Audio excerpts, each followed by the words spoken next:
Avery, whose show is this?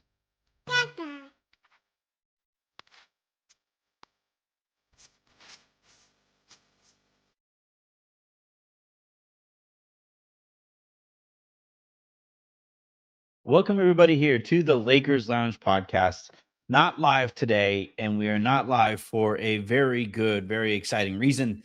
Today on the show, we are going to be joined by Ryan West, son of Jerry West, former front office personnel scout or pro scout for the Lakers, currently operating in a similar role with the Detroit Pistons. He and I got together a few days ago to record this episode. It's a conversation about a documentary that Amazon Studios is releasing on the 15th, called The Logo, which I've already watched. Now I hadn't watched it before Ryan and I spoke. I've watched it since. It is excellent. So you guys are going to want to check that out. As always, this show is brought to you in video form by Prize Picks. Use that promo code HMA to get $50 worth of lineups when you play a $5 lineup and use that code. I don't, honestly, the longer that I ramble here, the less time that you guys know. It's the still same length of the interview, but there's no point in me rambling here is my point here. So without any further ado, this is a pretty straightforward episode here. Just throw into the interview, getting you guys out of here. Make sure you guys are subscribed. Make sure you guys are liking the channel. Make sure you guys are sharing the channel. Turn on those notifications, both for the show itself and for YouTube. And if you guys are listening to the show in the morning via podcast, please hit that subscribe button wherever you get them, preferably on Odyssey, but wherever you find them is fine with me. All right. Without any further ado, here's Ryan West.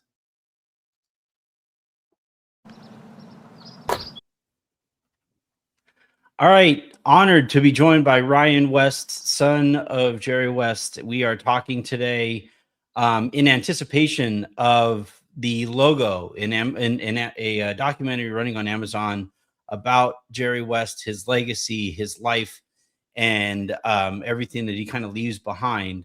Thank you very much, Ryan, for hopping on. I'm truly honored to have you here in the lounge. How you holding up? I'm great. It's good to be here. Thank you. So the first thing that I thought of in like trying to figure out where to start a conversation with you on is, I, like basically almost any other sports fan ever, find myself arguing with my dad about sports just constantly, and Yeah. I've always kind of wondered, from your standpoint, how difficult it must be to like have have a debate with your dad. Because was there any winning in those ones? Like, sorry, Yeah. son, I win this one because I am Jerry West. It wasn't more so I lost because he was Jerry West. It was more so I lost because he always felt like he was right, which I think most fathers do with their children. I know there were some arguments that for sure I won, but he would never admit to defeat. That's for sure. That I think he shares in common with most dads, Yeah. myself included. I'm a dad now too, so I can't wait to tell my kids, nope, actually, you're wrong. Right. Jerry is the GOAT. In kind of looking back in making this documentary and reliving so many of the things over the years, how special was it to have that opportunity to watch? Like, at what point was there the separation from, all right, when we were at home, he's dad, we go to work, Right. he's Jerry West. Like, what was that transition like? How was there a transition? Was he the same guy at work that he was when you guys had kind of your more kind of one-on-one discussions about whatever it was you guys were talking about? Yeah, very much so. And unfortunately, sometimes he brought his work home with him. Very passionate, very competitive. Could be moody depending on if whatever team he worked for won or lost the game. Um, but he was like that as a person as well. If there was something that he believed in, he was very passionate about. If I had any struggles growing up, he definitely was brutally honest with me, which I think is a great quality to have. Sometimes, it could cross the line, but there Yeah. are times where, as a child, as somebody growing up to be a man, you need to have difficult conversations with your children. So I appreciated his candor.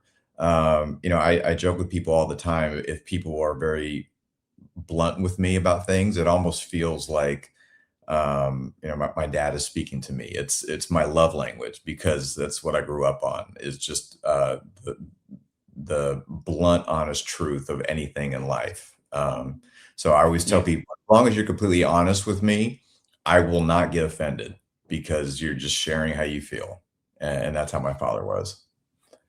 Yeah, truth usually wins out, Yes. right? Like whether you want to hear it in the moment or not, eventually it's going to come out. And Right. yeah, and it makes sense that that's how Jerry kind of operated. It's funny. The more time that I've spent covering the Lakers, and the closer that you get in conversations with people from the Lakers Mhm. and people around the league, really, when they look back on working with Jerry, it was always like he just told you what the deal was, and Right. you could believe it or not or whatever, but it was nice to have that baseline of just brutal honesty, to cut through the nonsense and arrive at the finish line that much sooner. So that makes a lot of sense there. Yeah. What was like in watching the documentary back, and again reliving all of those experiences with him, what stood out to you the most is like, man, I don't really recall things maybe going that way, or stood out to you the most in or the things that were your favorite things to look back on in being involved with this documentary. Yeah, I think just reliving my childhood and my entire life with him. Obviously they started this documentary probably 3.5 years ago, and um, he he was he had been approached a lot of times about doing a documentary and was very hesitant to do it. For some reason, he agreed to do this one, and he fully participated. There's a ton of great footage with him, multiple interviews. They came to West Virginia on one of our family vacations, which was there's a lot of great content there as well. And he really opened up his life for the world to see, and that's what I'm excited about. Is people are going to see the real human side of him here. He talks about things that he hasn't talked about in the past, and people really, it seems like, know him as this fiery, you know, ultra competitive person, but there was a very soft side to him as well, and you would definitely see that in this film. Yeah, I know that the winning time ruffled a lot of feathers, right? The HBO show ruffled a lot of feathers with their portrayal of him as this fiery guy, and there wasn't kind of that second side of him that, I've told the story on the air before, but I remember when, and it was my first summer league ever, Mhm, and I wasn't even credentialed. I just got there to the gym super duper early, and I'm mhm, sitting there and I have my laptop on my lap, and my favorite thing about summer league is that you just never know who you're going to bump into, who you're going to be right, standing right next to. So I'm mhm, I'm in the front row there, the closest to the court that a non-credentialed person can get to, mhm. and Jerry just happens to sit like feet in front of me. Yeah, And it would have been hilarious to watch from the outside because I'm just like, trying to trying to say like, Mr. West, it was, huge fan, this stuff. And I wind up never saying anything because, mhm, it was just kind of, I didn't feel like it was my place and right, all that. So the next year I go, and somehow, some way, this a similar situation pops up, and he mhm, is just like feet from me. And this time I do kind of say, because he was in front of me for a good 5-10 minutes, and I right, at any point I probably should have said something. This time I do say something to him. I do say, "Hi, Mr. West. My name is Anthony Irwin." I don't even remember what platform I was there on behalf of. mhm, I just wanted to say, huge fan. like diehard Lakers fan, and also, by the way, I think you're the most important figure in Lakers history. And so we have a conversation, we go back and forth, and then at the end of it, he kind of like pats me on the shoulder and he goes, "By the way, I'm glad you didn't puss out this time." And I'm glad that you actually said hi. And that's kind of, as obviously I have the one memory really of him, but that's what Mm, I'll always kind of remember is like, yes, he was really honest. He's this basketball genius. He's all of these things, but he was also very human, and he was yeah, very willing to, put his hand on your shoulder and be like, "You should have said hi the first time, you big dummy." yeah, that was him. Yeah, and yeah. and I do wish that they would have shown more of that in the HBO doc. Was that something that you think might have pushed him to do this documentary, or not the HBO doc, but the HBO show? Right. Do you think that played a role in his wanting to get the word out there a little bit more? I honestly don't know. For whatever reason on the HBO show, they decided to paint him as almost a villain. I don't Mm. understand why. I read the book that it was based off of, and there was nothing negative about him in the book. Yeah. Um, so, as his son, it was something that was very hurtful for our entire family, especially somebody that did so many great things for the Los Angeles Lakers organization, both as a player and as an executive, why they would take the liberties to make him this cartoonish villain character that they made him. Obviously never sat well with us, and it was something that was very hurtful for him as well because he lived his entire professional life as somebody that was extremely well respected, somebody that had no controversy in his career at all. And for whatever reason, they decided to go that route, and I was very happy to see it canceled. Yeah, I think all of that is incredibly fair. I was also, yeah, I just wish that they would have shown a little bit more of I think they tried. I also thought that the second season was just completely like almost a different show, and they tried to right some of the wrongs and didn't address that one.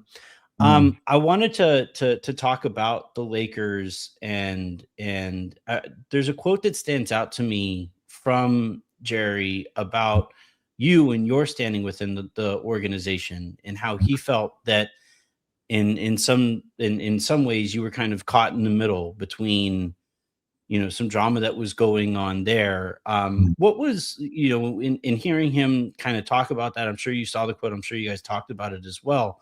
What was all of that like? Because it eventually got so petty from the Lakers side of things that it took them hours to even acknowledge that Jerry had passed away. And I thought that was a really poor move on their part. What was that experience like for you, as you went through all of it? Yeah, I would just say, when it came to my situation, when it was, clearly evident that on both sides, it was just time to move on. I think it in a way broke my father's heart that there was no longer a West in the organization. Um, Hmm. you know, Contrary to what people might believe, my loyalty was to the Lakers. It wasn't to my dad. My dad worked for the Clippers at the time, and I think people there were perceptions that maybe my loyalty was to my father and not to the Lakers organization, and it's something that I still take great pride in the work I did there, the relationships and the people that I grew up with in the organization, getting a chance to work with them, and having a chance to win a championship, and then getting a chance to rebuild the team into another championship team.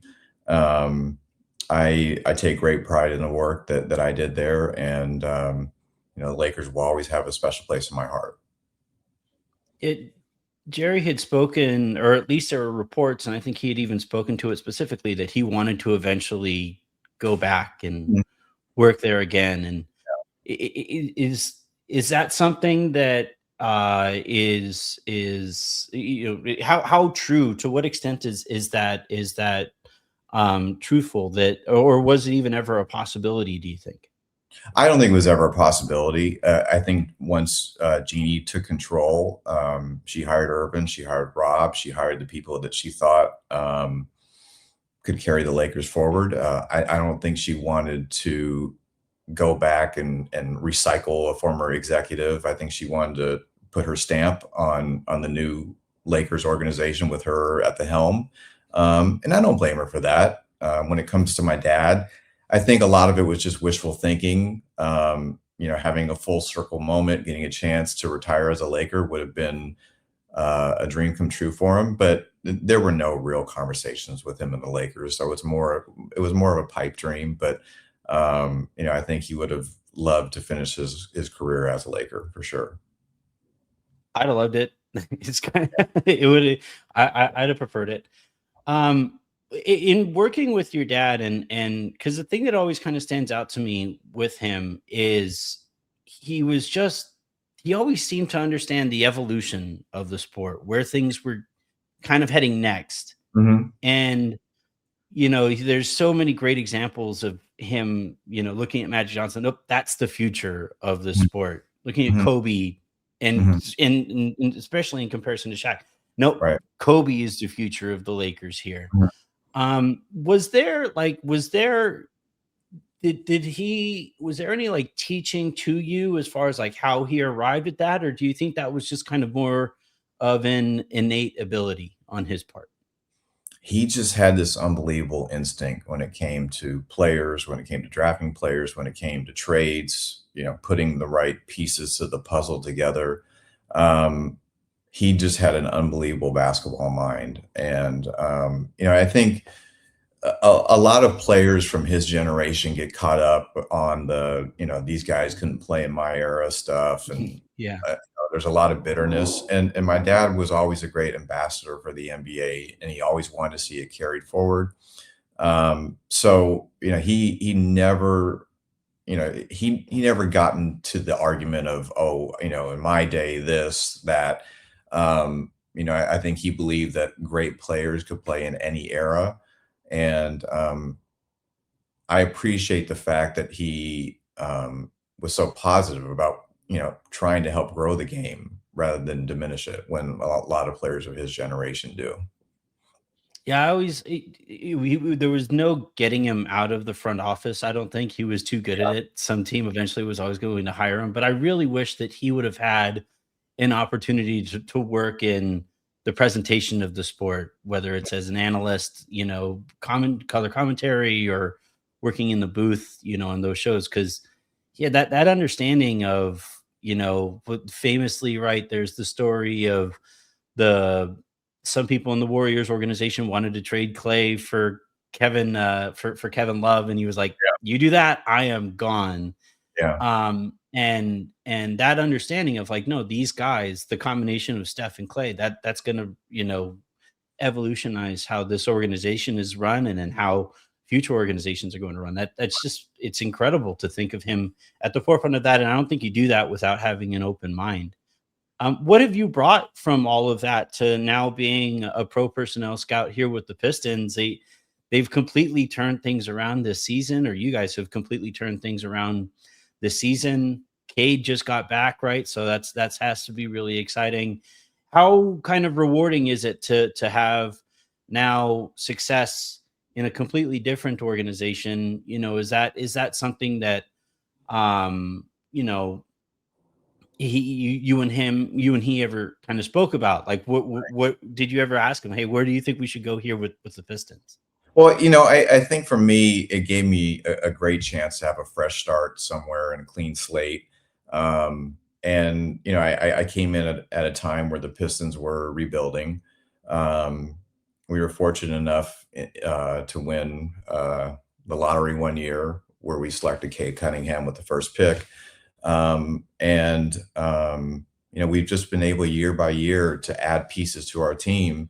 And I would say that it's for me, it's been a little surprising that we're as good as we are right now. But um, it really comes down to our coaching staff. JB has done an unbelievable job with the team. Trajan Langdon has done an unbelievable job putting the right pieces together with our young players. And something that I just talk about frequently with scouts or whatever from other teams is our players have just gotten better. Cade has taken the Yeah. next step. Duran has gotten a lot better. Asar Thompson is one of the best perimeter defenders in the league. So, we don't play the brand of basketball that most teams play. We don't shoot a lot of threes, but we come to play every night. We guard, we get in the paint. We play a scrappy brand of basketball. And, it's been honestly, this has to be one of my favorite seasons as an executive or working in the NBA. It's just been so gratifying to see where we started to where we are now. Yeah, I wanted to ask you because you're absolutely right. That the Pistons play a completely different kind of basketball, and it's funny how time is a flat circle, right? But they kind of harken back to the bad boy Pistons, Hmm. where and it fits so perfectly with Detroit as a city, as an identity. Was that a concerted effort, or where the extra physicality, the extra athleticism, the up in your face beef stew is going to fight somebody at any given moment kind of a deal? Was that a concerted effort, like that tough kind of jagged identity? I don't think we tried to replicate the bad boy formula, but there is something about being a blue collar team, having a team that scraps for every possession. The fans in Detroit seem to gravitate towards that. Um, and all the credit to JB for getting these guys to buy in defensively, and that's kind of been our mantra. We're going to guard every possession. We're going to guard every night, and it's not going to be an easy night when you come to Detroit. That's for sure. I am begging you guys to beat the Celtics. Please do us all the favor and beat the Celtics. Last thing before we get you out of here, and again, thank you very much for taking the time. This has been Yeah. an absolute blast. But with the documentary, what's one thing that you would want the typical viewer or most viewers to walk away from in being able to watch this different angle of Jerry West's journey, Yeah. legacy, the experiences around him? I just think again, you see the human side of him, right? I think from afar, people see him as this fiery, competitive human being. Um, but it's amazing how either the people that he worked with, the players that he drafted or traded for, or that played for him when he was an executive, they were like children to him. From the Shaq and Kobe's to the Yeah. 10th, 11th man guy on the team. Um, but you see a real human side to him. At the end of the documentary, during the credits, there's some beautiful scenes with my niece McKenna, who he just became a different person around. He wasn't that way with me. He wasn't as affectionate with me as he was with her. But I mean, you really do get to see him as the great man that he was. He could be a lot of fun at times. He could be very serious at times, but he was just an unbelievable human being. And I think it comes across very well in the documentary, and just hearing his peers say so many wonderful things about him. I think it's something that people are going to enjoy. To me, it's not just a sports documentary. It's a documentary about an extraordinary man. The thing that I'm really looking forward to the most with it, and I cannot wait to watch it, is he was always like, we talked about his honesty from between you guys and with others, but I also really always respected how honest he was about himself. Mhm. And in this era of sports documentaries, they kind of become these longer commercials, and I just know that he is going to be as honest as you could possibly hope the subject of a documentary can possibly be, and I can't wait to watch it. Yeah, he talks Uh, about his flaws. He talks about some of the failures in his life. He isn't somebody that's afraid to admit mistakes that he made in the past. And I commend him for that. It's a very brave thing to do, especially on camera.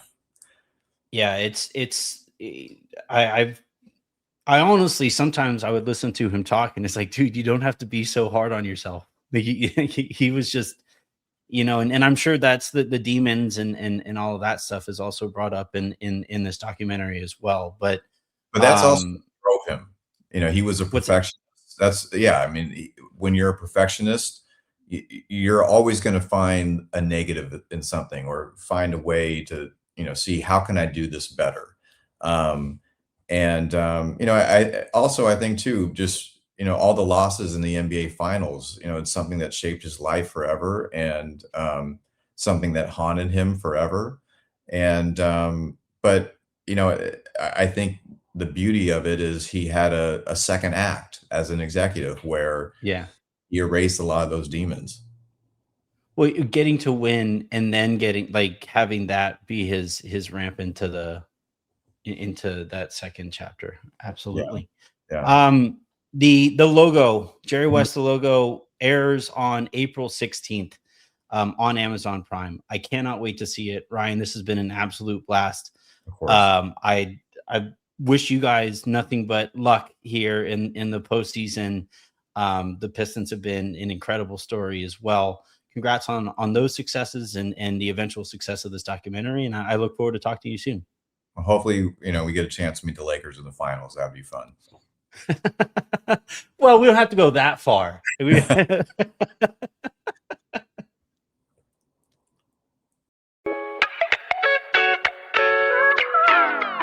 Bye, everyone.